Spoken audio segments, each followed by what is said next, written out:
Okay, so we lost a little bit at the front, but tough luck. It's okay. So what it means is the order of the parameters as they listed is very important. You don't want to practice number 5 without first practicing number 4. Without practice and then you don't want to practice number 4 unless you practice number 3, and so on. So for example, once you become enlightened, then you start practicing these orders, these parameters in order. So they spend lifetime of lifetime. The bodhisattvas, by the way, they spend lifetime after lifetime perfecting each of these parameters. Okay, they're not like you and me, where we just read a book and say, okay, so I want to learn about the second parameter and then the third and the fourth parameter. These bodhisattvas, they only devote their entire life to practicing one parameter. That's how difficult it is. And it takes millions of lifetime to perfect one parameter.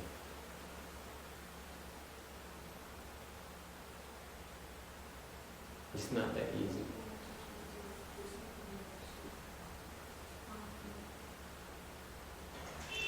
You see? So you can see why the Mahayana requires a lot of depth. Bởi vì cái bỏ ra nhiều kiếp mới có thể tu thành một cái pháp ba la mật. Nó có cái thứ tự nó quan trọng. Thứ nhất là phải bố thí. So what is the first thing you need to do when you practice, when you're a bodhisattva? Cái việc đầu tiên, cái việc tu là gì? Pháp đầu tiên, cái việc tu, còn người Bồ Tát tu là gì? They practice giving. Các ngài bố thí, tu bố thí. They spend many lifetimes practicing giving.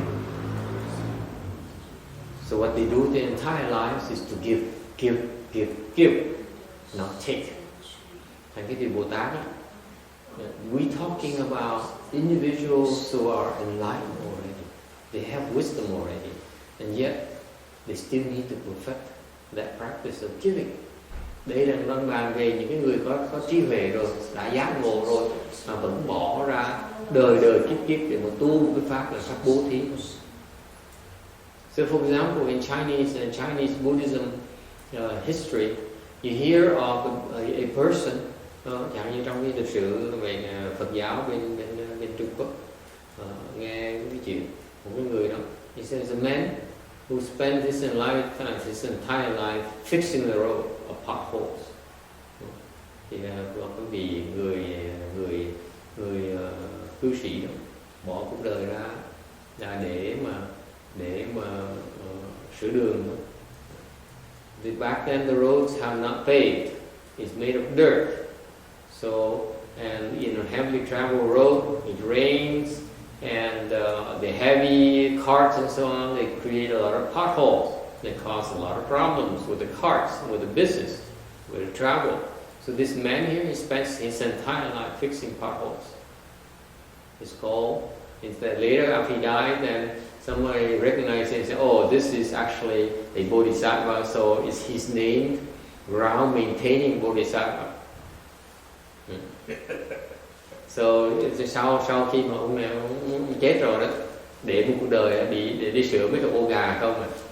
Sau khi ông chết rồi đó, tại từ xưa mà cái xe cộ vận tải nó nặng nề, rồi trời mưa, rồi gió rồi nó thành những cái đường nó mau hư lắm, nó không có trải nhựa trắng nhựa như thời buổi này, sáng xi măng thời buổi này, thành ra mấy cái đường nó rất nhiều ổ gà, mà ổ gà nhiều như vậy xe vận tải nó đi ngang là nó gãy bánh xe. Thành ra có ông kia bỏ cuộc đời chuyên sửa ổ gà. Vì tưởng tượng sửa đầu này tới cái cuối đường một cái bắt đầu trở lại đường là nó hư lại rồi.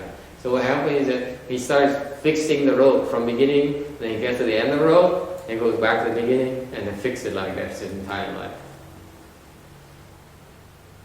Is he stupid or what? Người ngu hay là sao?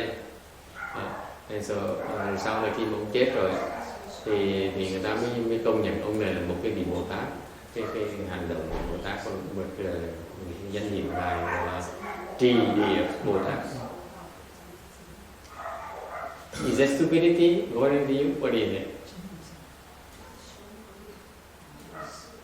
Not if he's fulfilling his vow to do it. There's a vow to do it, he's perfecting a paramita. It's not stupidity. But wait a minute. Text doesn't make sense to me. Why you keep on, I mean, you smart people, why would you want to keep on doing the same thing over and over again? That doesn't make sense. You fix a road to the end of the road, and you go back and fix it over again and over again. What for?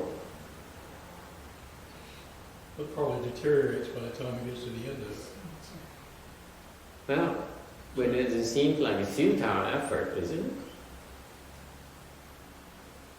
Or smart people say, why don't you use some fundraising?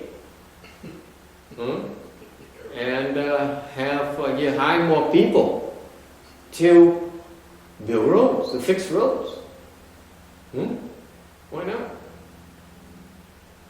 That's giving too. Yeah, well, that's what Americans would do. Yeah, that's what modern day people would do. Or you go, maybe not fundraising, but you go and to rich merchants and say, you know, let's form an association, a road maintaining association. Why not? Để hỏi cái chuyện đó có vẻ nó vô lý, chứ tại sao mình không tổ chức nó chặt chẽ hơn, chẳng hạn như là gây quỹ, như thời buổi này mình gây quỹ trước, mình gây quyền để mình chữa cái đường, tại vì nhiều người chữa đường nó lẹ hơn. Yes, text. Well, his project is not to do with the external results. It's to do with the effect on himself, isn't it? The effect on himself. The effect on him. He's developing the paramita. What paramita? Frankly, I don't know what the way of giving. Nonsense paramita? Where you do nonsense in all your life and you perfect nonsense? Could be patience. Could be vigor. I don't know. Yes? Any other bright ideas? The text says, I don't know. Để hỏi ông bỏ cuộc đời cũng làm xây cái túi ba la mật, để hỏi ba la mật gì? It's not skillful means. Đối với ông vậy cái đó không phải ba la mật bên ngoài, ba la mật bên trong. Ông tự tu với cái ba la mật ở trong đó. Thì để hỏi ba la mật gì? Nó cũng có thể là nhẫn, cũng có thể là bố thí, cũng có thể là tinh tấn. Sao vậy? Yes, Ruchi. 是那些修路的，大多都是乡下人，他们没办法弄钱，他们自己出力，是这样子，一下来就是这样子。But you have to explain to her that nowadays we raise funds. Yeah. 请的时候可能 You form an association of merchants and you raise funds. You organize a dinner fundraising. 他们没有那个组织，只是个人这样子。You know, but then it doesn't make sense, does it? Isn't it better off being better organized when people have more responsibilities, more people have, you know, can participate in the road is even better shape? But it's not about the road, it's about him.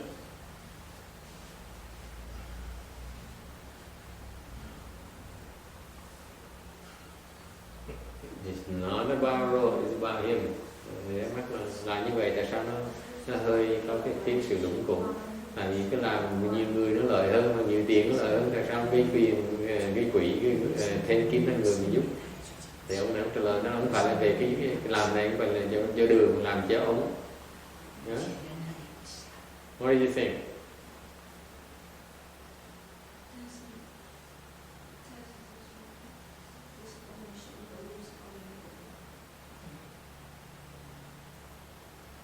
You're right. It's not quite about efficiency. It's about doing the right thing, given the circumstances. It doesn't matter. But given the circumstances, that's the one thing that he felt that he should be doing to contribute. Okay. If cái này hôm nay nó đúng, kiểu là cái làm cho là mình làm cái chuyện đúng, chứ không phải làm cái chuyện mà nó có lý. There's a difference between doing the right things and doing it right. Doing it right, I mean, refer to the fact you have engineering, you have the proper organization, okay, and so on. Có sự khác biệt giữa làm cái chuyện đúng với làm đúng. Làm đúng, theo thầy nói, làm đúng có nghĩa là mình có kỹ sư, có kiến trúc sư để mình làm cho nó đúng. Thì làm chuyện đúng là nó khác. In contrast, doing the right thing is not necessarily doing it right. Right? Doing it right, or hire Su Yan to be the architect and the civil engineering, and they do a good job building those things, and you do your perfection. But that's doing it right. Doing the right thing is not necessarily doing it right. There's a big difference. You find that?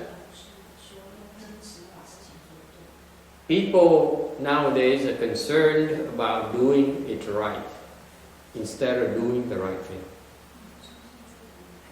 And that's one of the purposes of this Bodhisattva. He says, I'm going to show people that I can spend my entire life perfecting this giving paramita, by doing the right things.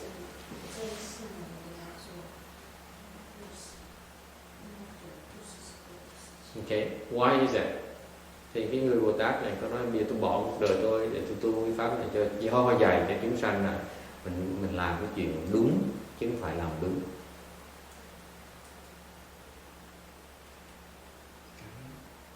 Okay. Yeah, it could be. Look, I come to that. It's more than simply giving, but you have to understand that. Suppose you were to organize a fundraiser. Ngược lại, quý vị nghĩ, ví dụ mình làm một sự được như vậy, xong đó bây giờ mình tốt hơn là mình gây quỹ. You organize a fundraiser so that you have more money and hire more engineers and architects and people to fix the road. Okay. What kind of problem do you have now?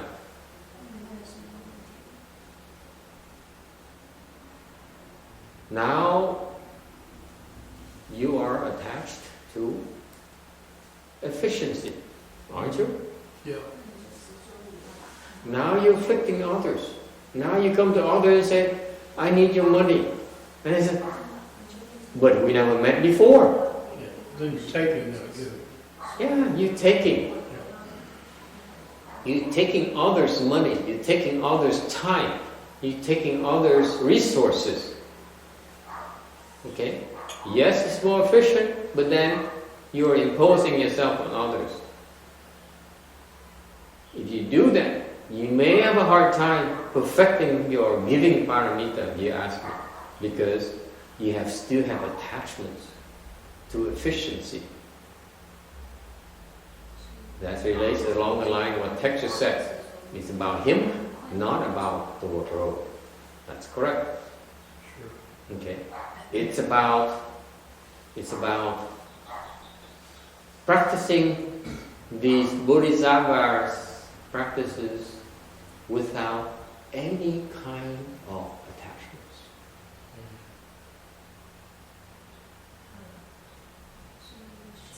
You see the subtlety here?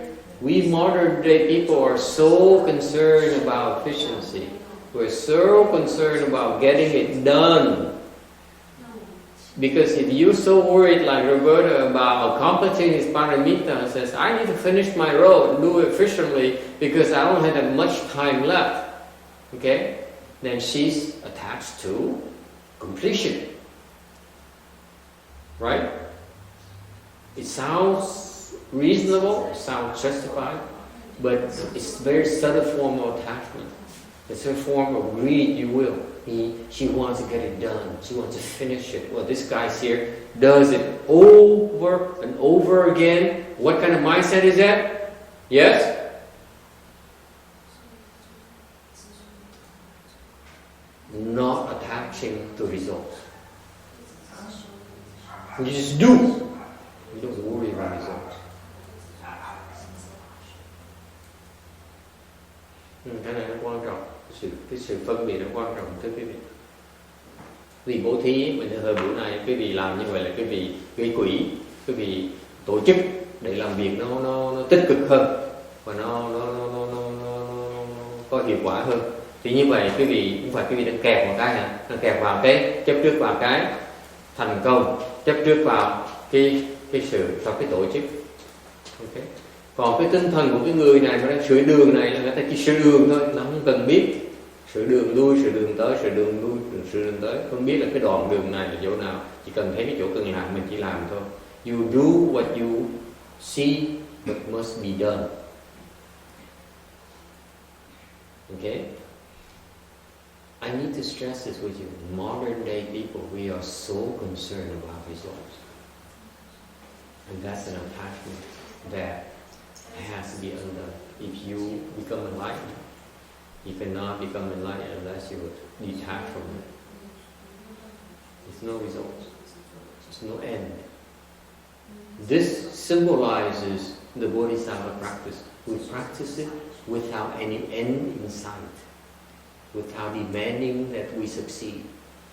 If you practice like that, then one day you will succeed this paramita. If you practice and say, when am I going to accomplish it, then you will never accomplish it. You understand the subtlety? The Bodhisattva's practice is infinite. There's no end to it.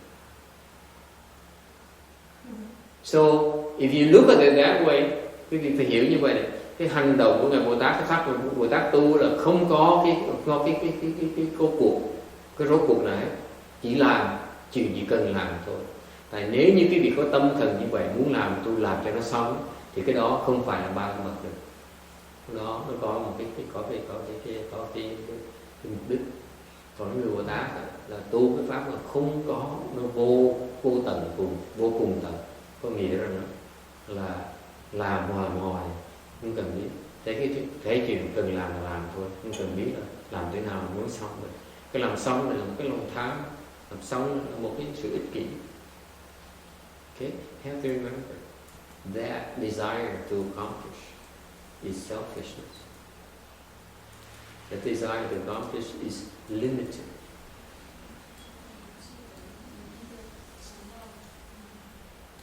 Is it clear? You cannot wait to finish cultivating this paramita. Khi tu mới bắt đầu tu cái là bắt đầu muốn chừng nào tu mới xong. Có cái lòng tham là muốn thành tựu cái pháp ba la mật ngay lập tức. You start out practicing a dharma called giving paramita, and then you say the first thing you say, where is my end goal? When am I going to be able to accomplish this? That is a form of greed.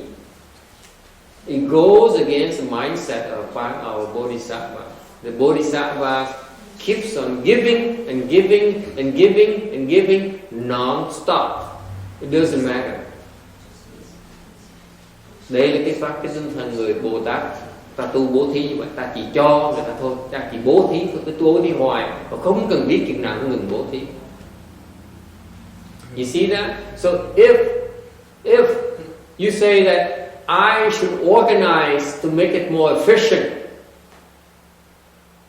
okay, so that the road is in better condition more often, is it okay to do that? Ngược kia thầy hỏi tiếp.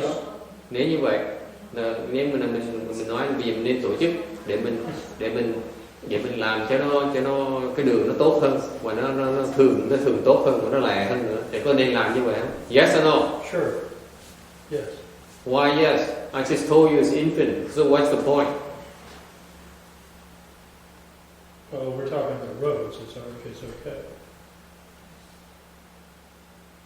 You talking about the paramita, or you talking about the road?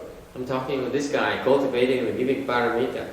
He says, I also organize it so that I name Vicky project manager, I name Suyan architect, I name Kim Being as the controller, And I help organize all these people so that things are much better condition, in much better condition, much more efficient. Is it okay to do that? Yeah. Somebody shakes their head, somebody says yes. Please make up your mind.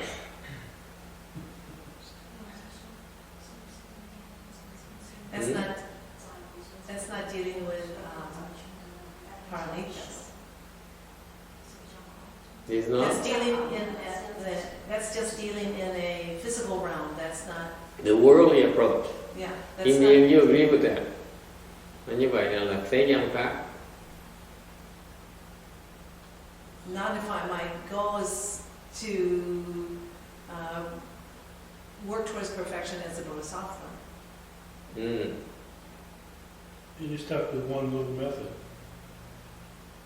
You can only do, well, we can only prepare the road this way. And then that's my giving, and there's nothing. What about the rest of you? You Chinese people, you think it's okay to organize and mobilize? Yes or no? Yes. Yes? Kim Dien says she's siding with the Texans. It's nothing wrong with that. Nothing wrong with it? You're developing attachments. Aren't you attaching to efficiency? Kim Dien says, cô đi nói là như vậy thì cái cô mà đang biên cái cung kinh này đó, đang chép sao chép cái cung kinh này đó, thì sao phải hiểu mà không sao chép bậy bạ phiền lắm mà. There's no reason to stick in the mud. Yes, I have a Malaysian coming to rescue the Texans as well. Yes, I think Vicky's in trouble. You say yes too? Why? Italians too. My goodness, what an international coalition. Chinese, come on. How about you Chinese? Mainland China. They're going to defect from. 没有人看。 defect. 如今你想什么？对不对？有一句话说：“只问耕耘不问收获。”就是种田的时候就一直在种，不问收获多少，是不是这个道理？老师。What about you Taiwanese? What do you think? Yes or no? Sure, why not? So this is a really, truly international coalition. Okay, all right. Okay, I'm sorry, Vicky. I have to go with the majority. I'm playing safe. I'm playing it safe. Of course, it's okay. With what conditions? If he still continues to practice pyramid giving, if that's his intention. It doesn't matter how it's done, as long as it can be done, you keep on doing it, non-stop. Right.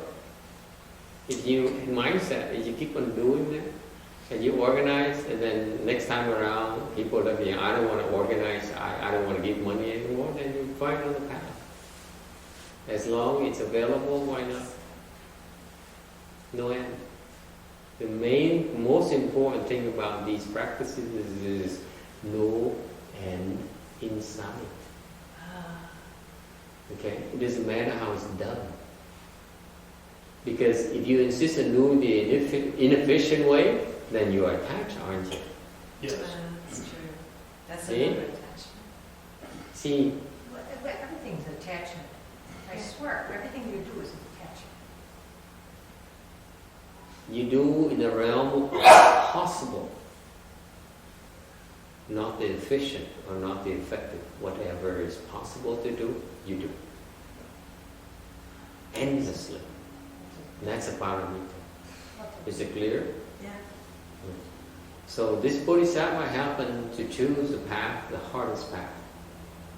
And yet, to me, the most effective path, because you keep on doing the same thing over and over and over and over again, and your mind becomes infinite.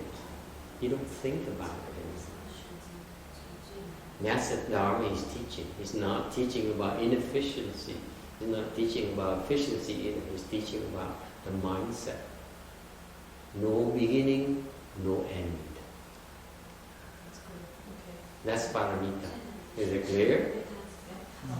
Yep, got it. Cái này nó quan trọng. Phải dạy cho quý vị rõ ràng là cái này nếu quý vị mà tổ chức mà nói là tôi cần tổ chức một cách hữu hiệu thì quý vị đang chấp trước với tổ chức hữu hiệu. Ngược lại, nếu cái cô cái duyên tới mà tổ chức được, có người đề nghị tổ chức được thì cứ tổ chức đâu sao đâu, miễn sao mình đừng có chấp trước thôi. Mình tổ chức á, làm được thì cứ làm, còn nếu làm không được thì làm sao mình đổi phương pháp, không sao đâu. Cái quan trọng là tinh thần của cái pháp này, tinh thần ngài Bồ Tát này, mình phải đến phương pháp của tu là tốt nhất là tại sao? Ngài đang dạy chúng ta cái quan niệm của cái vô tận, mình chỉ làm thôi, mình tiếp tục làm thôi, mình không biết lúc nào sẽ bắt đầu, lúc nào sẽ kết thúc. Cái đó mới gọi là cái tinh thần của Ba La Mật. Because you know what? Once this Bodhisattva becomes a Buddha, he'll keep on doing the same thing. He'll never stop either. Because he says there's a road to be fixed. I will keep on fixing and fixing. Never mind about becoming a Bodhisattva. Never mind about accomplishing my giving paramita. I don't care. That's when you accomplish this giving paramita. You understand that? Mm-hmm. You don't say, I need to accomplish it because the master says, Master Yunhua said, I need to finish giving before I move on the precepts. I've been doing this for 1 million lifetimes already. How much longer do I have to do this before I can move on? And the Master Yunhua said, keep doing it, keep doing it. Okay? Make sense? Thành ra cái này nó có tên quan trọng lắm. Ngài dạy một cái pháp mà nó tôi chỉ làm thôi, tôi không cần biết lúc nào bắt đầu, lúc nào tôi ngừng, tôi chỉ làm, nếu nó cần làm mình làm thôi. Chứ không thể nào như cái người phàm phu chúng ta nghĩ là thầy Định Hóa thầy dạy mình phải tu pháp mà bố thí ba la mật, sao mới tu được cái pháp mà cái pháp là giới ba la mật. Thì mình chừng nào mình mới tu mới xong cái bố thí này mình mới tiến bộ được. Không có, cái này là tại vì quý vị biết không, khi mà quý vị tu Bồ Tát rồi phát đạo rồi xong rồi thành Phật rồi, quý vị tiếp tục làm cái chuyện này vì đâu có ngừng nữa. Thành lúc đó mình không làm, cái người Bồ Tát mà làm, ta chỉ làm ta không lo chừng nào làm xong, không lo khi nào mình xong cái pháp này tu cái pháp khác, mà không lo là chừng nào mình tu xong cái pháp này để thành Phật được. Không cần biết luôn, mà chỉ làm. Thì lúc đó cái tâm họ như vậy, cái tâm vô tận như vậy thì họ mới thành tựu được cái pháp ba la mật này. Rồi cái pháp nó tuyệt vời lắm, là chỉ làm đường thôi, không cần biết trời biết trăng nữa. So you see the beauty of this Dharma is practicing. You just fix the pothole. You don't think about effectiveness. You don't think about ineffectiveness. Okay, you do whatever you can, non-stop. Is it clear? Isn't that powerful? Have you thought about that? See, we are so sophisticated. We adding things that are not necessary that detract us from the big picture. Okay? We greedy. We are impatient. Think about it. You're too smart. You're too smart for your own good. You want to finish it. Because it's better for you to finish it. That's a mind of greed. It goes against the Bodhisattva practice. Quý vị biết cái chú nó quan trọng khi tới cái trình độ một Bồ Tát rồi nó có cái sự tế nhị nó rất quan trọng. Thì bây giờ chúng tôi còn dạy quý vị là nên tham, nhị thiền, tứ thiền, tam thiền nọ. Chứ tới cái trình độ Bồ Tát mà giác ngộ rồi mà còn lo là mình chừng nào mình tu cho xong thành tựu pháp A La Mật này, thì lúc đó cái tâm quý vị còn tham lam là như vậy quý vị tu không bao giờ xong. Dễ sợ không? Thấy cái tế gì dễ sợ. And you know what? I bet you that that's when you need a teacher. The teacher says, why are you still so greedy? Go ahead and fix the pothole some more. That's when your teacher says, go back, keep working on the road. Is it clear? That's what he says. Go fix the road. And you keep fixing until you no longer worry about when I'm going to be done. And that's the paramita. Cái người đó bởi vì gặp cái sự tế nhị như vậy, tại vì khi mình còn cái sự tham lam nó rất là tế nhị trong cái tâm mình, là người sư phụ mới dạy, rồi thì trí thức với nó con đi sửa cái đường đi, thì mình tiếp tục sửa đường, đến lúc nào đó mình sửa cái đường, mình không còn lo nghĩ đến cái chuyện mà thành tựu cái đường, thành tựu cái pháp này nữa, thì lúc đó pháp nó được thành tựu. Does it make sense? Thành cái pháp nó rất là tuyệt vời, mình chỉ làm thôi, mình không cần suy nghĩ. So this Bodhisattva, he fixes his road. He doesn't think about whether he's fixing the road anymore. Have you thought about that? Hay người Bồ Tát này, ta sửa cái ổ gà mà ta không nghĩ người ta sửa ổ gà nữa. That is, in Mahayana it's called fixing the potholes, and yet as if it's not fixing the potholes. Trên bên Đại Thừa, Pháp Đại Thừa mới giảng nghĩa cái quan niệm đó là mình đang sửa ổ gà, trong tâm mình đó, không nghĩ là mình sửa ổ gà.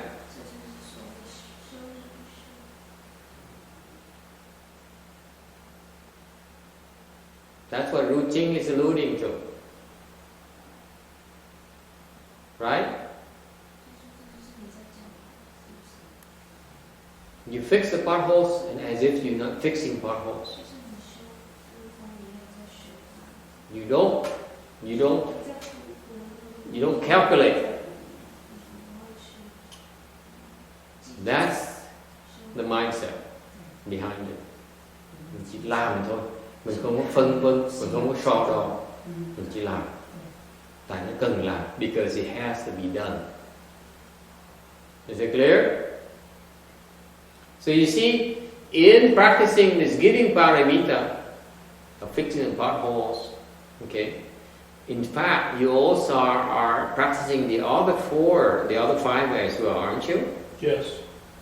Thì quý vị nghĩ là thêm một bước nữa, quý vị đang tu cái pháp mà bố thí ba la mật này, thì quý vị cũng đang tu 5 cái pháp ba la mật khác, right? Because while you're fixing this pothole, you have to keep precepts. You cannot go doing anything else. That's why you naturally are keeping precepts. Tại vì đang sửa ổ gà thì đâu có thì giờ đi phạm pháp, phạm giới đâu, đúng không? Đi làm gì làm bậy được đó. Thành ra mình bận quá mà mình chỉ lo sửa ổ gà suốt ngày suốt đêm không, ra đi làm chuyện làm bậy được. If you only spend time fixing potholes, how can you find the time to go and drink? How can you find the time to go and steal from other people? You don't have time. You keep on fixing potholes all day and all night. What do? You're keeping precept. Như vậy mình giữ giới. Right? Tôi với đây. Patience. Number 3. If you do these potholes and your mind says, how much longer I have to do this? You know, my wife complains. Mình đang làm một sữa gà mà mình tâm muốn thể nào mà tránh mà tự thắc mắc chừng nào làm mới xong. Tại bà xã bà cứ than phiền ngoài. Okay? You're not patient enough. And you keep on doing it until you no longer worry about accomplishing it. That's called patience. Cần mình làm như vậy thôi, mình không cần biết gì đó, mình không cần lo lắng, so đo, tính toán chừng nào mình làm xong, với hoài là cái nhận, right? And then this is hard work. You work all day and all night. It's physically demanding. Okay, it's tough on your muscles, on your body. It takes a lot of vigor, and you keep on doing it. Nói cái công việc nữa phải riêng mà cái công việc tay chân, thành ra mình làm nhưng mà làm rất là mệt mỏi, tay chân nó nhức mỏi, mà tiếp tục làm như vậy. You don't take a break. You say, okay, maybe tomorrow, I continue tomorrow. If you do that, you go back, you start breaking precept, you start losing your patience. You see? That's why it's so beautiful. You're so vigorous, you don't ever stop. Therefore, in that, you're also observing the other precepts. Is that beautiful? Okay. Thành mình không ngừng lại cái tinh tấn khiến không cho phép chúng ta ngừng lại. Tại ngừng lại thì mình bắt đầu nghĩ đến chuyện làm tầm bậy, nghĩ đến chuyện đi coi cine, nghĩ đến chuyện đi uống rượu, nghĩ đến chuyện đi lăng nhăng. Okay. Mình chỉ làm thôi. Chân nó mỏi kệ, tay nó mỏi kệ. So when your body aches, so what? The legs ache, so what? Let's go vigor.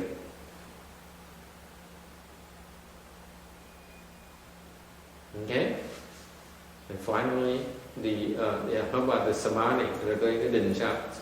If you practice it vigorously, if you are willing to endure the pain and the suffering, that's when it's easiest to enter samadhi. That's the secret.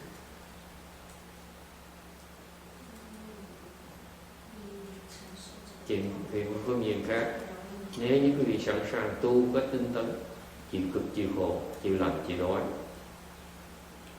chịu mệt mỏi, thì lúc đó quý vị dễ nhập định được.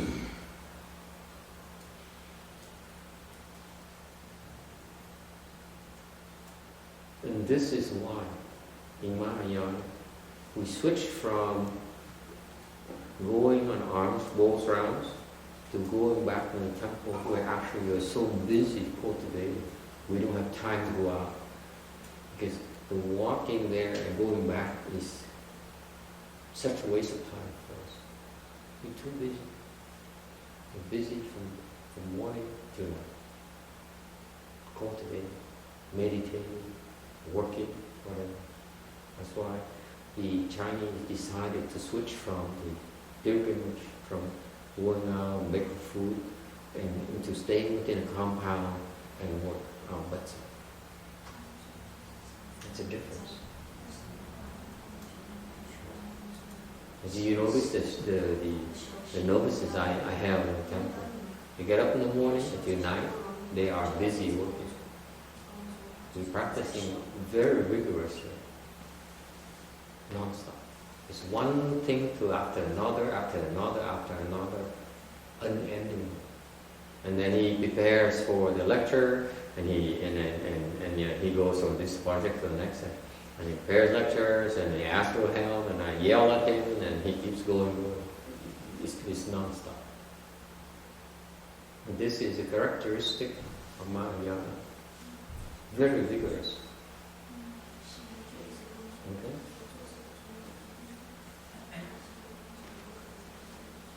Because it develops samadhi. You cannot develop samadhi unless you practice vigorously. Quý vị biết không? Cái tinh tấn nó rất quan trọng. Trong phương diện tu, quý vị càng tinh tấn chừng nào, càng chịu đựng mệt mỏi, càng chịu đựng đói, chịu lạnh, chịu no, buồn ngủ, thì như vậy thì quý vị càng dễ nhập định hơn. Bởi cái chương trình mà sa di chúng tôi là tôi bắt tụi nó bận rộn, từ sáng nó mở mắt ra cho tới khuya nó đóng mắt lại nó ngủ, thì nó bận rộn không thể tưởng tượng được, không ngừng nó làm hết chuyện này chuyện khác. Đó là tinh tấn ba la mật của bên đại thừa. Bên đại thừa chọn thay vì đi ra khất thực xin đồ ăn nó tốn thời giờ, ở trong chùa nó làm gì, tu hành trong chùa không ngừng. Okay? Any questions about this?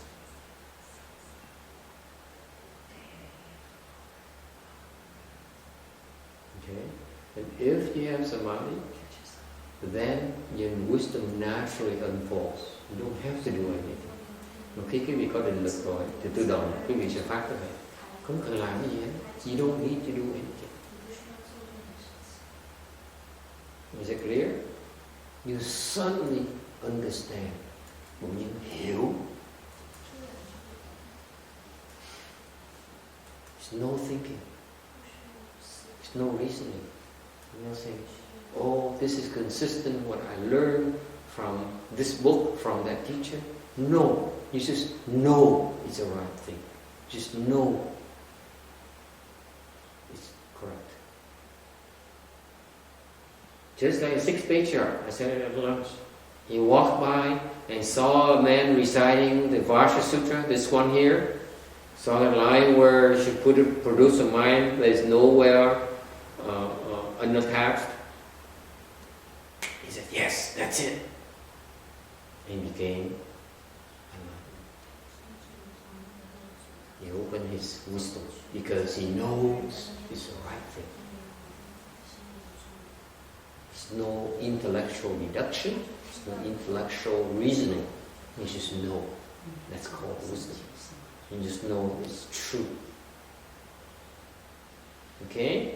And that occurs because of his samadhi power is strong enough to be able to connect with that.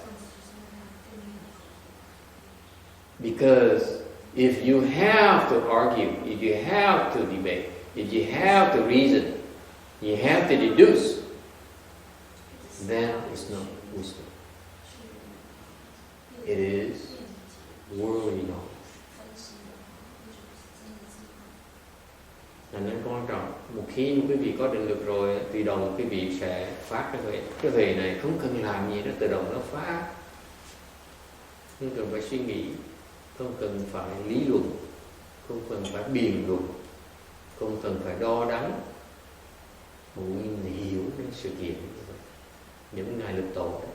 Hồi trưa thầy giảng nghị cho nó phát cái người nghe nó lực tổ. Thế một cái vị đi ngang, người đi ở dưới chợ, chợ cụ đi bán là làm tiền, thì có người đi đọc kinh Kim Cang tới cái chỗ mà ưng vô sở trụ, sở trụ, sân chỉ sinh kỳ đâu. Nghe ngoài bỗng nhiên không cần suy nghĩ mới bỗng nhiên đắc giác ngộ, mình lập tức nói, đúng rồi, cái này là cái mà tôi đã phải cần biết. Okay. And once he become enlightened, he dropped everything and says the rest doesn't matter. That's wisdom. You see that? It happens naturally, totally effortless. Không cần tốn sức, từ đầu mình hiểu. Questions? Okay, so all those are the 6 parameters. Đó là 6 cái ba la mật. And you can extend the same argument, say the 6 parameters, then include the 10, and I can go through those 10.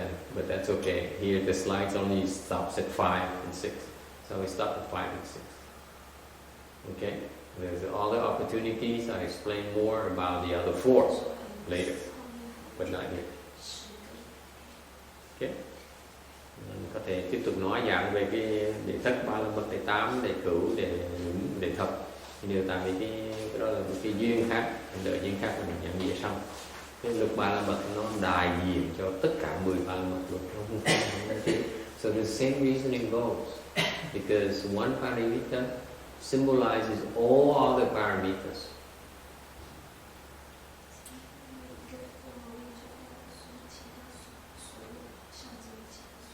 Okay, any questions about this?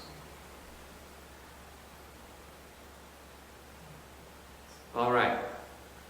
So finally, I want to stress to you, the starting point of the Bodhisattva practice is giving. Cuối cùng thầy sẽ nhắc lại là cái bước đầu của cái tu pháp đại thừa là phải bố thí. And therefore, left home people should not be afraid to teach others to practice giving. Các cái người xuất gia không nên sợ dạy đệ tử Phật tử nên phát cúng nhiều, nên phát cúng nhiều cái rồi. Okay, and you can be like that if your mind is truly not about making money, not about profiting or taking advantage of the disciples, but you really have their well-being, their welfare in mind. Mình có quyền làm như vậy. Nếu như cái người xuất gia mục tiêu của họ không phải là để xây chùa, không phải để làm lợi, mà thực ra cái mục tiêu của họ để làm lợi ích cho Phật tử thì có quyền họ. Yeah.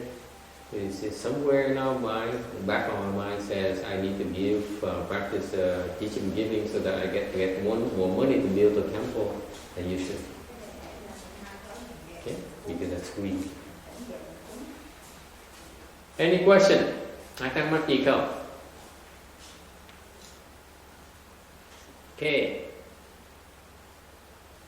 448. Next slide, please. Thank you. Okay. Now, in this particular sutra, part of the sutra, the Buddha only selects the paramita of patience. Ở chỗ này, cái đoạn kinh này, thì Đức Phật chỉ chọn bàn ra, nêu ra cái những ba la mật thôi. Okay. Because, tại vì patience requires practicing. You cannot talk about it. You have to do. Cái nhẫn ba la mật á, muốn tu pháp đó, điều kiện quý vị phải tu, không thể nào nói. Tu có nghĩa là phải làm. Okay? It means that you have to engage. Làm có nghĩa là quý vị phải dấn thân vào. Engage meaning that you cannot stay in a temple. This is misconception about Mahayana. They say, oh, these guys stay in the temple because they are afraid to engage. No, we're not. Okay? We practice stay in the temple because we want to prepare ourselves to engage in society. To have enough wisdom to be able to engage into society. We never lose sight of the fact that we need to engage in society. It's not about isolating ourselves. It's about giving our chance. That's the best chance to open our wisdom so that we can go out there and engage. Cái điều kiện thứ nhì là phải dấn thân vào. Tại vì cái pháp đại thừa này thì nói đó, là pháp đại thừa là thay vì đi cất thực là chúng tôi ở trong cái chùa thôi, làm việc trong chùa, tu hành tinh tấn trong chùa ngày đêm luôn. Okay. Nhờ như vậy để mục tiêu là để mở cái huệ, để mà sau này khi có huệ rồi mới có thể dấn thân vào xã hội mà tu thiệt sự. Okay. Because once you have wisdom, you have to go out there and build roads. Tại vì hồi nãy như thầy nói đó, khi mà quý vị mở được cái trí huệ bát nhã rồi đấy, thì cái bước thứ nhì, bước tiếp theo là quý vị phải dấn thân vào xã hội mà sửa ổ gà. Is it clear? If you truly have wisdom, you naturally engage and go fix potholes without being asked. Thực sự quý vị mở trí huệ bát nhã, lúc đó quý vị sẽ tự động muốn dấn thân vào sửa mấy cái ổ gà mà không cần ai hỏi quý vị nữa. Đó là trí huệ. That is the manifestation of your practical wisdom. Does it make sense? You naturally want to do it. Cái đời mình sẽ làm như vậy. Không cần ai bắt buộc quý vị cả. 听得清楚吗？你有智慧的人以后，就马上知道怎么办。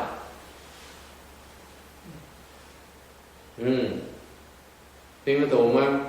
没有需要求你不应该坐在椅子上，应该坐在地下，板你的腿，对不对？对呀，你想我没注意到，我马上就他在做什么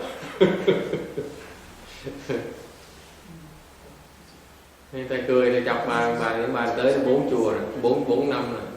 So I'm making fun of her. She came here for 4 years already, and she came here and she would sit there and say, I don't want to meditate. I just want to listen to the sutras because I like listening to sutras. And he's teaching about crossing legs and enduring the pain. I don't believe I just need to do that. You know, I'm too old. It's only for young people. Okay. So she would sit in the chair and politely sit there, and no matter what I hint at her, she said, I'm not going to pay attention to him. 4 years now. 4 years. No matter what I say, I teach people about crossing legs, I teach people enduring my pains. She said,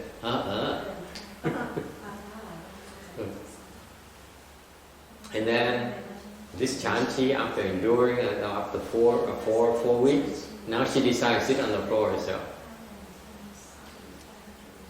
You just know that's a natural manifestation of your wisdom. You know it's the right thing to do.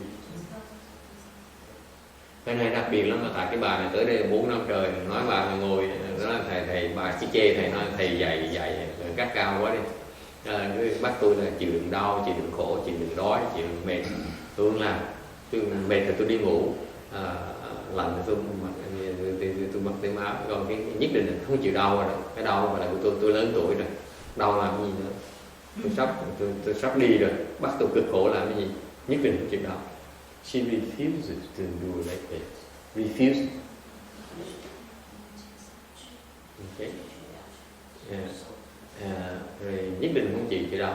Rồi sau cái thiền thất 4 năm rồi, cái thiền thất 5 vừa rồi, 1 tháng vừa rồi, thì bỗng nhiên ngày hôm qua sao bà ngồi thiền mà còn ngồi dưới sàn đất thì giật mình, nó ủa ai mà giống bại vậy đó. Cái trí huệ nó hay vậy đó, khi mà cái việc phát cái về rồi tự động biết làm, không cần ai nói, biết là cái đó mình nên làm. That's the nature of wisdom. You know that it should be done. No one has to tell you. And that's the beautiful thing about Buddhism. We don't force people to do anything. Cái đó là cái hay của cái đại thừa mình đó. Tu mình không ép ai tu. Okay. When we tell you the principle, we show you how to do it, and eventually you see that's for your own benefit, then you do it. Trong cái đại thừa mình là chỉ dạy người ta dạy con đường, chỉ con hướng, dạy cái phương pháp. Rồi khi một ngày đó cái gì thực sự phát huệ, quý vị thấy cái đó là đúng, mình nên làm theo nó lời của mình, nó đại lời của mình. Okay. Number 3, it requires resolution. Cái nhận á, thứ ba, nó cần phải cái sự quyết chí. Okay. You resolve to endure. Mình quyết chí là chịu nhận nhục. Okay. It requires severance. Cần cái sự chặt bỏ. Okay. Severance of your attachment. Mình chặt bỏ cái chấp trước nào. In particular, what kind of attachment are we talking about? Attachment to your comfort. Chấp trước vào cái sự thoải mái. Anyone have that? Not sure. See? Yes, severance. You need to chop it off. Yeah? Oh. It requires one-mindedness. Cần cái nhất tâm. Okay. It requires not quitting. Và cuối cùng là không nhất định là không có bỏ cuộc. Okay. Patience is to endure, keep on enduring and endure and non-stop. Okay. Only one thing, I want to endure. One, your mind is set on enduring whatever it is that you need to endure, whatever.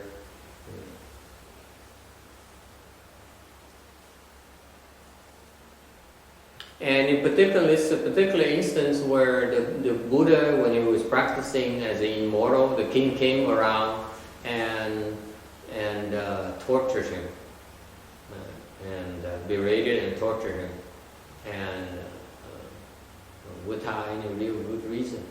And naturally, most normal people would get upset and be unhappy. In this case, the Buddha in a prior lifetime, as a patient immortal, was not even upset at all. Why? And this is what the true Bodhisattvas understand. They're afraid of making a mistake. And nothing bigger as a mistake than getting angry, because it burns all the blessings They've generated so far. Oh. Okay. That's a scary thing. You spend lifetimes fixing potholes, and one moment you get angry, you burn all of it up, just like that. You spend thousands of lifetimes fixing potholes, you burn it up in one day. Of maintaining, kim điền nghe cho rõ, maintaining, listen carefully, maintaining angry mind for one day burns up all thousands of lifetimes of practicing fixing potholes. One day, that's all it is. Because one day you nurture your angry mind, it burns the entire force of virtues through truth. According to universal worthy bodhisattva. This bodhisattva is a Buddha.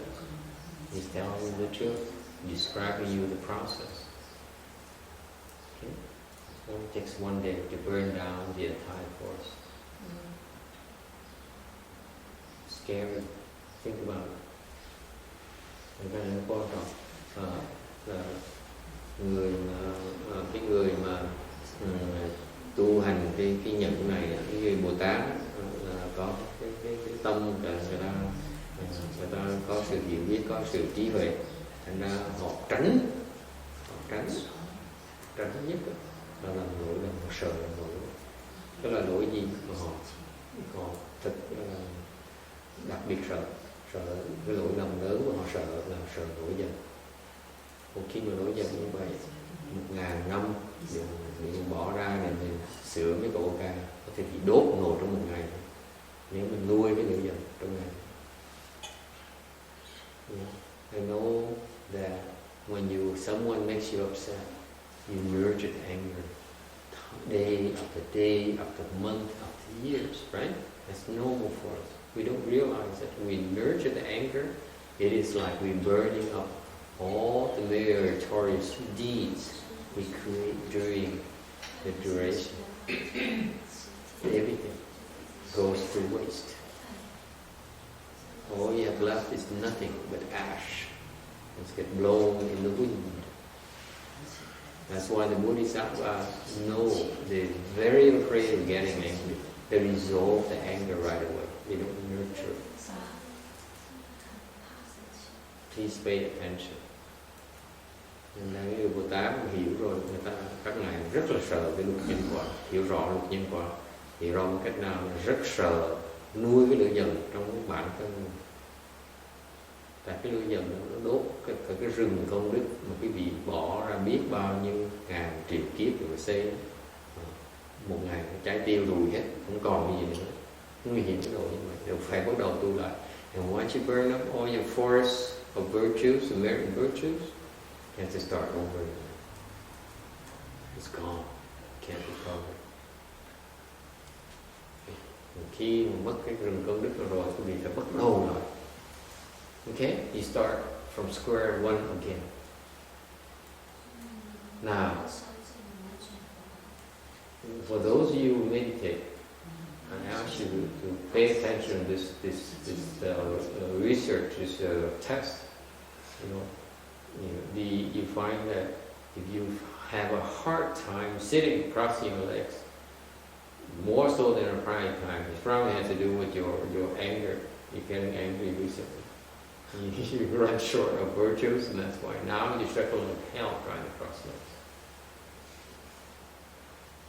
Okay? Ví dụ, những cái người quý vị mà phàm phu đó mà còn thắc mắc muốn thử thì chú ý quan sát lại cái kỹ của mình. Thì khi mình ngồi rất là dễ dàng, tới khi bỗng nhiên có một ngày đó mình ngồi nó khó khăn dễ sợ. Người cứ ngồi được cái tiếng hồ sao hết, vì ngồi được 15 phút nửa tiếng bắt đầu nó khó khăn. Tại sao vậy?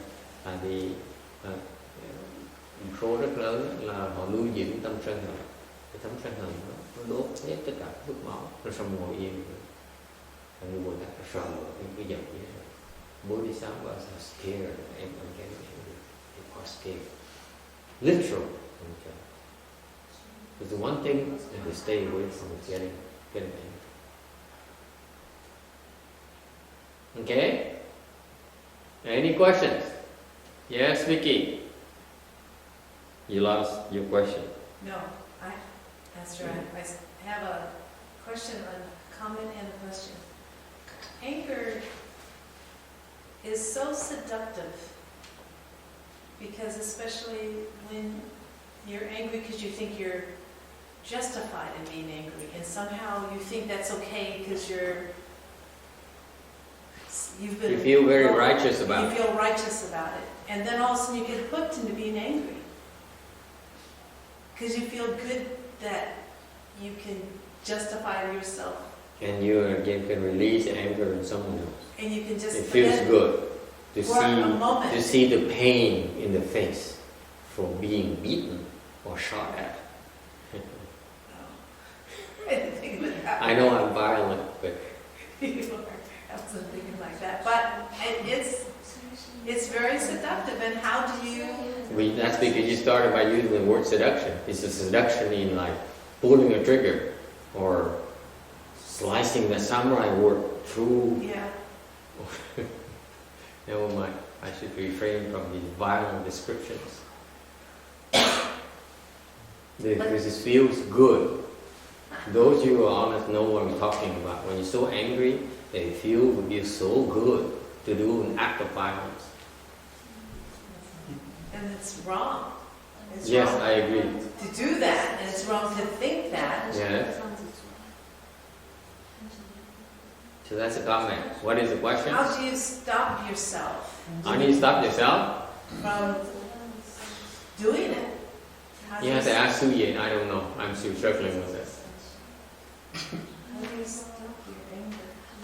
Vấn đề là khi mà lửa giận nó là dễ sợ. Lửa giận khi mình giận tới cực điểm rồi mình muốn chém, muốn giết người ta luôn đó. Đó là chuyện rất thông thường. Có ai sẽ nhiều người nó xảy ra cho nhiều người rồi. Okay. Lúc đó là mình muốn làm cái gì để cho hả cái dạ. Thì cái câu hỏi là mình biết như vậy mình cần làm gì để mình kiềm chế nó được. Yeah.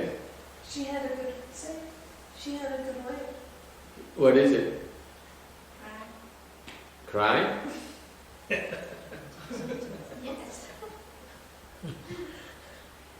Men don't do that. Only for women and children. Có nói có người đề nghị mình khóc, thầy nói đàn ông mình khóc không được. We can't cry because it's unmanly. Yes, text. You have to train yourself to respond differently to situations that make you angry. And it's not like an overnight thing. It's very slow. Train yourself to respond differently. Can you be specific? Well, you can just, there are a lot of those techniques, you can just block it out. Like pretend it's not happening. That's one thing. Pretend it's not happening, so you fool yourself. You fool yourself. And one that Master Shimwan gives is just like if somebody's berating you and you pretend they're doing it in a language you don't understand. Like they're speaking to you as Latin. So you fool yourself. Yeah. Somehow you block out. Nói là bây giờ khóc là ông khóc không được thì bây giờ ông đề nghị là mình tự lừa dối mình nói cái gì này. Và mình nói là cái này không phải là họ nói mình tiếng Anh mà nói về tiếng Tàu. Không ai hiểu này hết. Yes. You can even train yourself to feel joy. You feel joy. Yeah. You think like they pretend they're praising you. Yeah. They're good to you. You convince yourself this is for your own good. Yeah. Can you buy that? It's kind of hard. Yeah? No? Kim Being says, I can't do that. I can't fool myself. Yes, you can. You just 入境怎么样? Just hear the Chinese wisdom here. Yes. 老师，如果说假装不生气，不过我们的心里边，我们自己知道已经在生气了，那不是自欺欺人嘛？ Yeah. 对呀。 Yeah. Nếu mình giả đò là mình không có giận, thì không phải từ trong mình tự biết lửa nó đốt cái thân mình rồi, đâu giả đò mình tự đốt đấy, đang giận, nuôi giận của người. She said, even if you pretend you're not angry, inside you still know you're angry. You're burning up inside. You have to stop the anger from happening. That's already too late. Là chấm mất. It's already too late when you're burning up. 怎么办？就是自欺欺人，自己骗自己。 Yeah, you're only fooling yourself. That's what you do. So what do? she's wrong. What she's This saying. is very important. Look, This is very important, folks. If you cannot even find a way to effectively handle your anger, you're going to be in big trouble. Okay? If you allow yourself nurture this anger fire inside of you, you're in big trouble. You cannot. You burn up all your blessings. I don't care how. Never mind about paramitas. You have no blessings to work with. So you agree that anger is very, very, very dangerous thing, very dangerous fire we need to get rid of. Yeah. So what do you do? What do you do? What to do? One thing. What your religious tradition recommend people do? This person is prone to anger. He gets angry. Yes? The antidote to anger is patience. So if you can be patient, you can endure it without getting angry. You can endure the offenses, the situation without getting angry. Nó là cái ngược lại là mình biết cái nhẫn thế nào thì bớt sân nữa. But you can't stand it. You can't take it anymore. How can you be patient? You said Well, this is you don't have patience. I'm a normal person. You can push me so much beyond which I get angry. I think it's reasonable, isn't it? Yes, and go take a walk. And then what? Go take a walk. Go take a walk. Go Không sao. meditate. Take a cold shower. Sit down and cross your legs. Cross your legs. Yeah. Dạ thưa thầy có nhớ không? Có một cái câu nói để mà release cái tích dịch của mình là mình cho phép cái mistake của người khác hành hạ mình. He says in Vietnamese, this is Vietnamese wisdom. He says that he remembers saying that we are allowing someone else's mistake to torment and torture us. Why are we doing that? See, the Vietnamese are wise. Cái này là người Việt Nam nói, câu Việt Nam nói là mình cho phép cái lỗi lầm người khác hành hạ. Tại sao? Yeah, I bet you Texans couldn't come up with that, could you? It would feel so good to pull the trigger. Okay.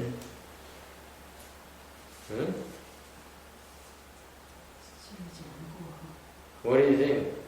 You buy that? This is Vietnamese wisdom. Be careful. Yes, Vicky. Yeah, I buy that because of a situation I'm thinking of where then I got angry because it was someone else's fault. Yeah. And it was one of those terrible situations. I'm driving. Yeah. And I'm trying to enter in, you know, how you're supposed to merge when you get in the freeway. Yeah. And this person saw me, was behind me, but they were gunning their engine, so it would make it really hard for me to merge. Yeah. So I finally, I had to really push faster to merge, and then I got angry. And it was a little scary, because I was really mad at them. Were you by yourself with your husband? Did you have I was by myself. Well, no, it should be safe. But I looked in that rearview mirror, and I talked to them, and I just said, go ahead, hit me. I did, and I looked at them This woman really is mad violent. at them. I was so What did I mad. tell you? You see, I know And I we're said, all capable of this moment of violence. It's, I'm going to destroy you. I'm going to hurt you. Right? Yeah, and then I thought, uh-oh. Come on. Have you ever experienced that moment of anger where you're about to kill someone? Yeah, of course. Of course. Sure. What stopped you? What stopped you from killing someone? They got off the freeway. We couldn't. Okay, assuming you could. What stopped you? Because I realized it's irrational. I realized, well, that's stupid. What do you do? What do you do now? What do you do? You're talking about one moment. What if this person gets angry very often? What are you gonna do now?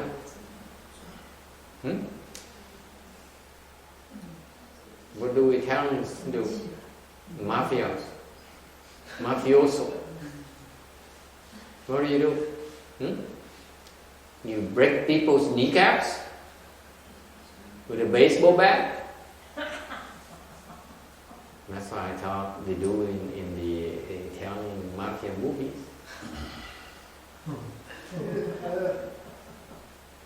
That's why it's so popular. It feels good. Yes? I don't have a solution, but the point is, when you're caught up in a situation, it's very difficult to intellectualize on it or reason it out, because you're active emotions. That's right. So Very good. Say, oh, somebody's causing it. That's you don't right. really think That's about right. that. That's right. That's so right. They have said you use compassion, but you're reacting. Yeah, right. They say, talk all they want. They're the one who never got angry. So you should be compassionate. To the hell with compassion when you're at that moment. I don't care about compassion. I don't care about Buddhas. Okay? Okay, but they say Never mind about compassion. I just want to kill this person. So the question is, in Buddhism they talk about insight, and then they talk about looking into the anger itself. And then they say, which I've never been able to accomplish this, when you do look into the anger, you see nothing, and that's it. You either, whatever, you see the ignorance of the whole situation, but the point is to catch the reactivity that you can look into or feel the anger completely. You're right immersed in it, and therefore it dissipates in terms of the reactivity. But you're still processing, you're still analyzing. That's it. You cannot analyze. At that moment, there's no more sanity. Right. Kim Deal is prepared to pull the trigger. What are you going to do now? Sure you don't What are you going to do? pull? Come on. What are you going to do now? You make her so upset. She said, I'm going to pull the trigger. I don't care what happens. What can be done? Yes? Try reciting Buddha's name. Sai Buddha's name. Nó khổ vậy là lúc mà cái cực dần, cái lửa dần nó cực điểm rồi đó, là sẵn sàng cái gì sẵn sàng làm cho nó hạ dần cái này, right? I don't know about you, it happened to me so often. That's why I don't have guns around me. Bây giờ thầy không dám. Chuyện này xảy ra thì quá thường xuyên, thầy không dám để cái súng ở nha. This is why. You think I'm making fun? I think I'm joking? Thì nghĩ là thầy đùa hả? There's a precept in our Bodhisattva precept. It says you may not have swords, knives, guns, shotguns, bazookas. Really? We are not allowed to keep those things. BB guns. BB guns. The things that can hurt and kill others, we are not allowed to keep them.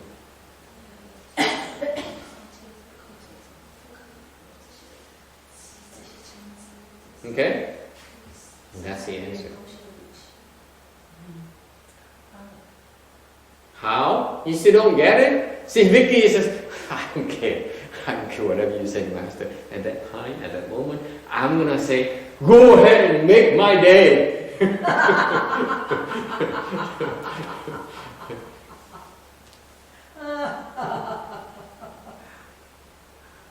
only thing that can stop you at those moments is precepts.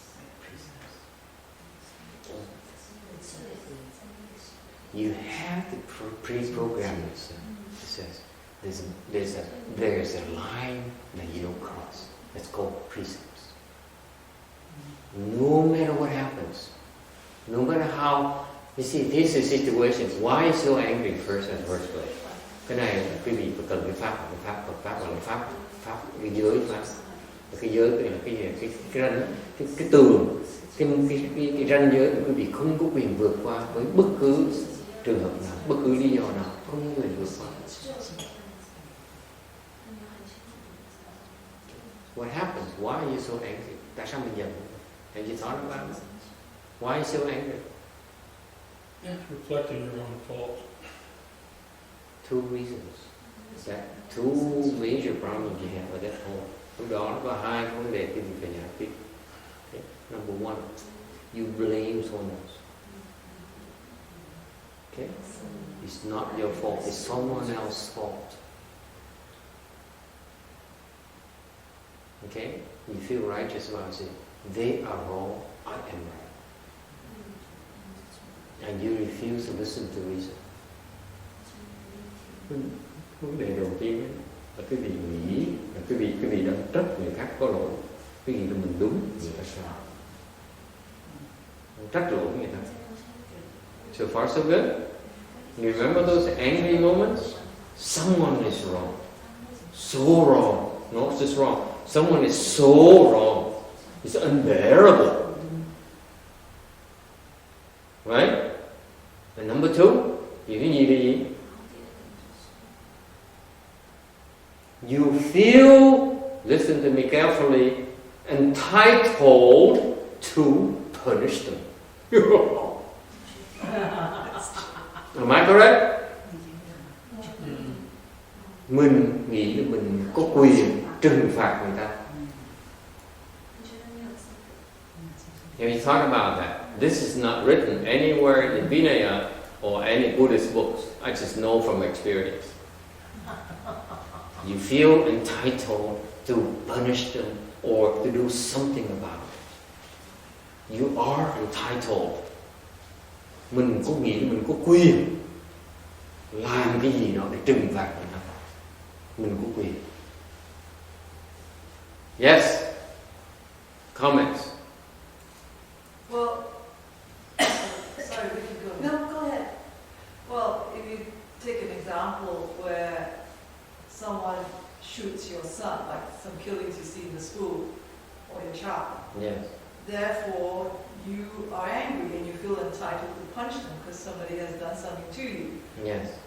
But if you want to take the law, the concept of karma, I guess, you could say, well, you may have done this in a previous life to this person, if that appeases the anger. Yeah. But the point is, you do feel entitled for that person that has done something so hideous should be punished. Yes. Is that not entitlement then? That's entitlement. The question is, why are you entitled to it? Because he's Who entitles you? You entitle yourself. yeah, but he's taken the life of your child, say. So what? Who entitles you to kill him, to punish him? Who? You yourself. No one else.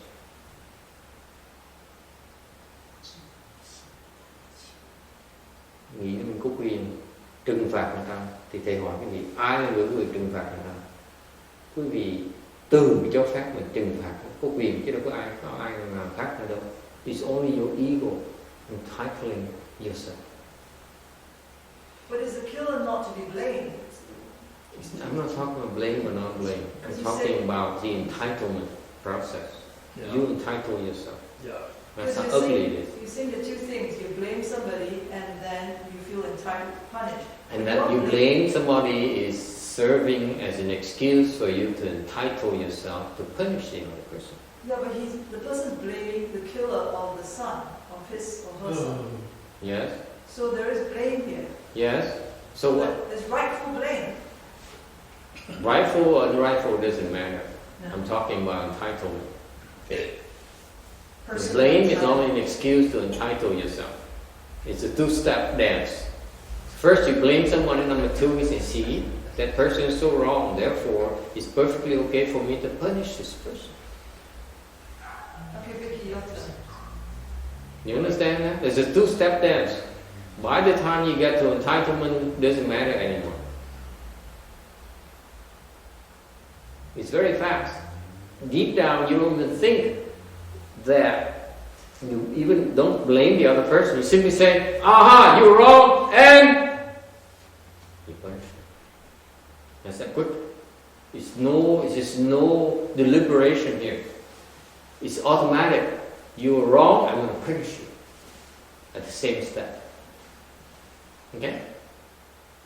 But the legal process would give you the time for deliberation and then punishment within. Legal is too late. By then you'll be in prison already for pulling the trigger. Yes, Vicky. So what did you do? I don't really remember what I did. I think I was relieved. I was relieved that the person got off the freeway. And Để hỏi cái bà này, lái xe mà người ta cắt cái đường bà định cho bà cắt ngang qua thì bà nổi giận quá đây, và cắt ngang đại xong rồi bà chỉ cho anh sang rồi vô coi hút đít tôi coi thử, thách là hút đít tôi đó, hung như vậy. Thì hỏi lúc đó hỏi cái bà bây giờ lúc mà tôi nghĩ là như vậy tôi rất là thở phào ra là may mà chưa làm chưa chuyện xảy ra. Yes, you relieved why? Because I felt stupid. I felt stupid that I felt entitled. I first felt entitled and justified. I don't think you ever felt, realize you felt entitled back then. Now you just find out today. No, I felt like justified, and that's kind of feeling entitled, doesn't it? And it's incorrect. I would never. Justify is different from entitlement. Entitlement is that you allow yourself to do it. Entitlement is that you allow yourself to perform the act. Oh, okay. That's No, entitlement. Feeling justified is doesn't require action. Entitlement is, I'm using the word entitlement is like you done it, you did it. No. Yeah. That's how scary it is. It's automatic. Yes. Naturally, we pull the trigger because deep down, as we feel ourselves, we are entitled to do. We're entitled to punish this person.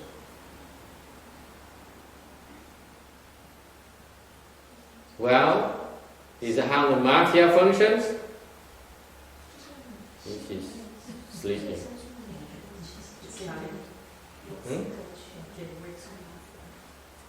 This is the most exciting part of the lecture. She can't stay awake.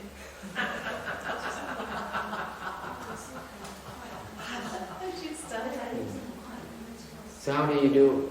You see, the premise, cái này nó khó lắm, tại vì cái quan điểm như vậy này, lúc đó thì không thể nào suy nghĩ được nữa. There's no more thinking. You just react. And then you justify later. The basic premise of your action is that you feel entitled to act accordingly. Am I correct? There's no reasoning here. It's all automatic pilot. So at that point in time, you say, but I can talk about the cause and effect and what's going to happen to me in prison and stuff like that. It's too late. It's too slow. You have to be faster. The only way to stop is precepts. It says, yes, I'm entitled to kill you, but I can't. Because my finger cannot pull the trigger because I have something called precepts that is deep inside of me that says, I cannot hurt. That's why the precept dharma is so important. More so than you think. It's at something called 无作 level. At the level of non-action level. It's no more reasoning.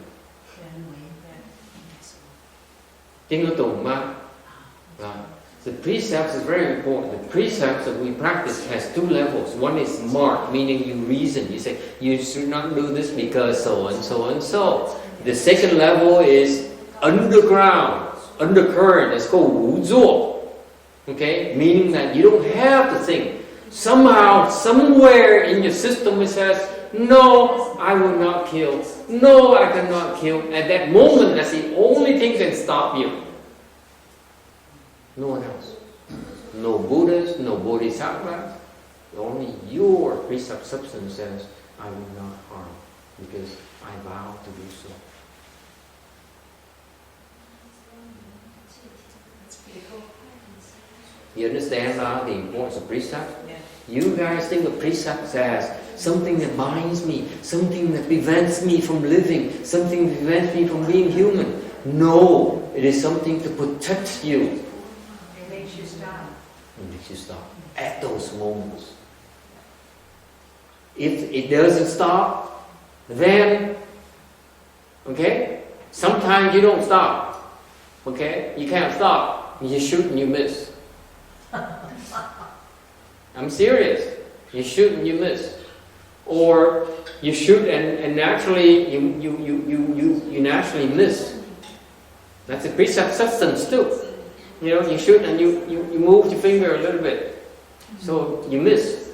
Okay? In some cases, more importantly, is that after you perform the act, you feel guilty. So you don't ever want to ever do it again. Is it clear?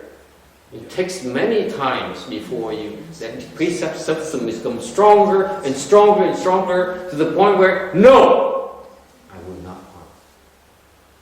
You walk away. That's when you can walk away. It's so strong, I said, no, I will not entitle myself to do this. Only with precepts can you be saved.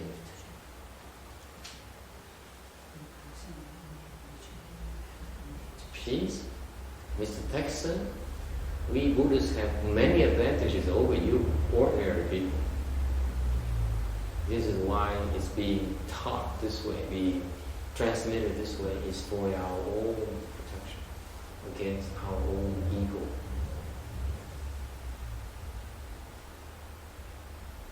Thành cái pháp giới rất quan trọng. Lúc đó cái vô tác thể của giới mình, giới thể mình, nó không cho phép mình có những hành động. Tại khi mà ban cái giới là không sát sinh, lúc đó cái phần giới tướng là cái gì là có thể bàn luận được, nó tới được, bình luận được. Còn cái phần mà vô tác là cái phần nó lúc mà cái gì mà sắp làm gì hành động điên rồ đó, thì lúc đó cái giới thể nó chặn mình lại, nó nói là không được làm cái này. Lúc đó nó có thể chặn mình làm được, không ai chặn mình được này. Thành cái giới pháp nó quan trọng ở chỗ đó, không phải để làm kẹt cái gì đâu, để bắt chẹt cái gì đâu. Cái này để giúp phòng vệ cho quý vị tránh làm những cái nghiệp mà sau này sẽ nổi. Lúc đó cái giới thể của cái người truyền giới thể càng tốt thì cái nó càng mạnh chừng nào thì lúc đó nó sẽ chặn cái việc lại, không cho phép quý vị làm chuyện điên rồ. Và trường hợp nếu như làm chuyện điên rồ, nó bắn gì bắn nó trật. Cái phước báo mình như vậy, bắn cái tay nó lệch vào cái thành bắn trật. Đó cái tâm mình đó mình hối hận ngay lập tức, sinh cái tâm hối hận đó, may quá, mình sắp suýt nó phải cái giới, sinh cái tâm hổ thẹn. Nó nói, cái lần này mai lần sau mình không được làm như vậy. Thì cái giới thể nó càng mạnh, nó càng do cái sự cho mình cái sự bảo vệ như vậy. Rồi sau này nó mạnh đến độ, cái giới thể nó mạnh đến độ mình lúc mà tới sắp bắn cho ta nữa, mình chặn lại, mình nói cái này không được, mình bỏ, mình rút lui, mình chịu thua, không đòi tranh giành. Thành bởi Ngài Tiến Hóa mới giảng đó là vô tranh, sát sinh là vô tranh. Lúc đó mình chặn mình lại, nói tôi không tranh giành là tôi đúng mà người ta sai, mà tôi rút lui. Hiểu chưa? Giới thể nó đẹp như vậy, nó quan trọng như vậy. And that's why when Master Hsuan Hua, our Chinese teacher, when he taught the 5 precepts, he says it's no fighting. Because at that point in time, if your precept substance is so strong that you says, stop, I will not hurt this person, that's no fighting. No.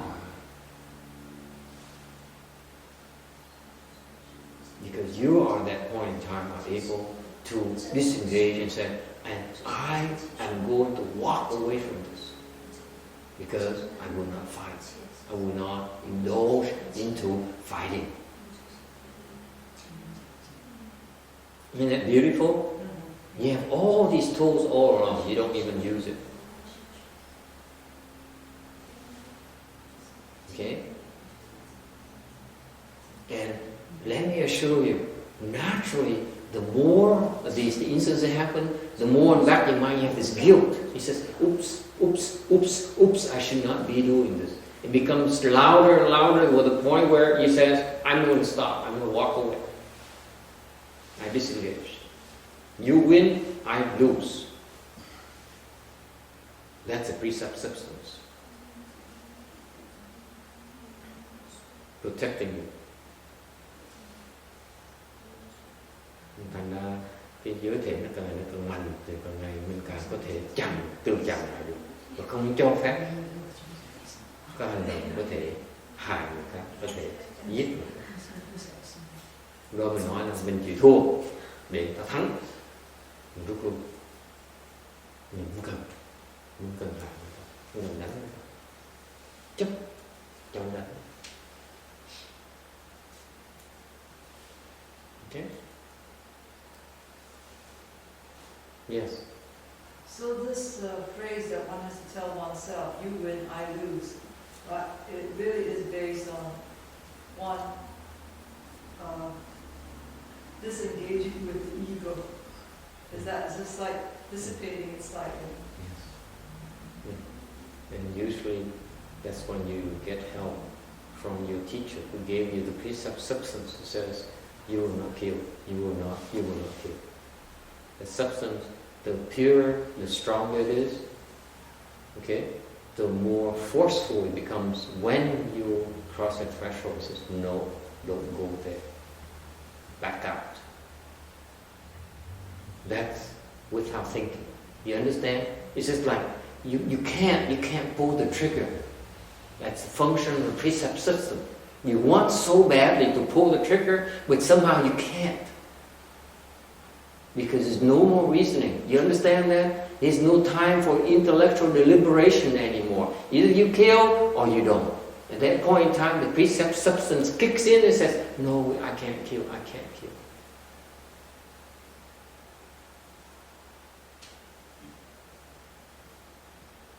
You understand?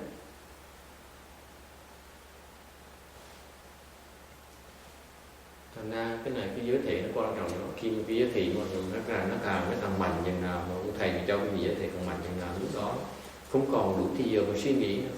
Không còn đủ thì giờ để mình suy gẫm, để mà thương lượng với nhau. Chỉ có hoặc là mình kéo cái cò để giết người ta, hoặc là không thôi. Thì lúc đó cái giới thiệu nó chặn lại, nó không được giết người ta, không được giết người ta. Tại vì tôi đã từng nguyện là không sát sanh. Because back then, that's when the precept substance from killing precept says, I did make a vow not to kill. Why am I doing it? That's the only thing that stops you at that moment. Lúc đó, cái giới thiệu cái duy nhất mà có thể chặn cái gì được. Tại tôi đã từng nguyện rằng tôi sẽ không sát sanh. Làm sao tôi có thể làm cái chuyện này được? Okay? Is it clear?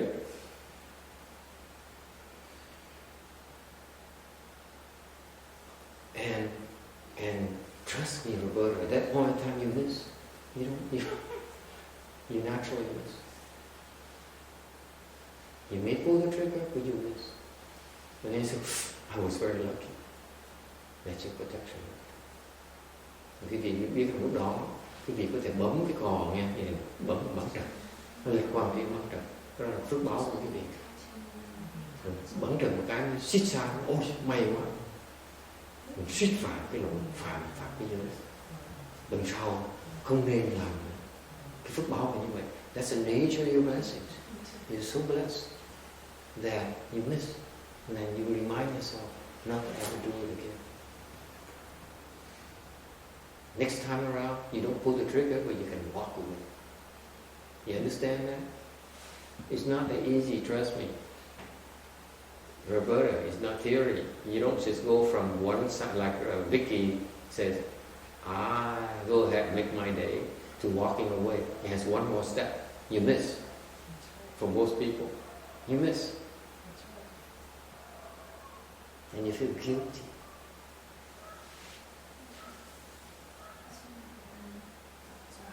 You don't have to feel guilty if you miss.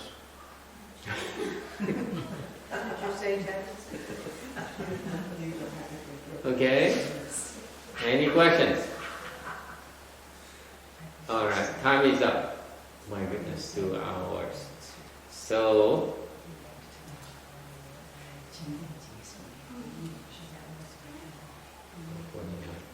Any final questions? Anyone has any final question? Có cái câu hỏi cuối cùng nữa. Yes, go ahead. What's the order again of the last four? Last four? Yeah. Expedience. Expedience of skillful means. Vows. Expedience, vows. Intelligence. I thought you said knowledge. Intelligence and knowledge. Okay. Knowledge and power. Power is the last. Power is the final one. Okay. You need the power to get things done. The power to carry the burden. Okay. Because now we're talking big time. Yeah, power is at the top. The 10th paramita is now we're talking large scale. That's why you need the power. Right. Yes. And do we get the power through meditation? Yes. Meditation is one of the best ways to develop that kind of power. Inner power. Just to go back on this topic of anger, there are a lot of people, well, a lot of families have struggled with domestic violence issues. Yes. And so a lot of these perpetrators, use the word, have gone into meditation to try and resolve this reactivity. Yes. In the long run, you think that could possibly help, right? Yes. I mean, okay. It will help. But you don't realize that when we teach meditation, we also explain things to you that speeds up the process of understanding. But if they were to adopt a precept within themselves, If you were to practice meditation, non-Buddhist meditation, chances are that you will not be taught the concept of precept dharma. I guess what I'm trying to ask is, if these individuals who are non-Buddhists were not to adopt the precepts, would the meditation practice be sufficient to prevent a repetition of what they would have done in the past? Yes, it would. It would. It would. Because of this. But it's not as effective as the way we train you to do. Because in Buddhism, that's the very first thing you learn. It's not killing. So the barrier is right there. The first hurdle is that not killing. Usually they don't actually kill the wife, they just bruise her, hit her, you know. That's a quasi killing. Yes, quasi almost killing. Yeah. So you're talking about harming them. You're harming someone else before you kill. It's not that far away from killing. It's not.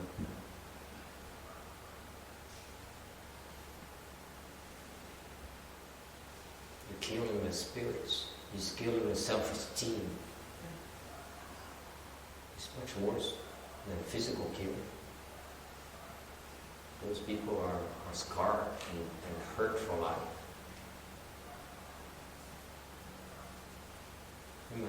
Any other questions? Okay. All right. Then it's over. Let's stop here and dedicate the merit and virtues for rebirth, and we'll be done.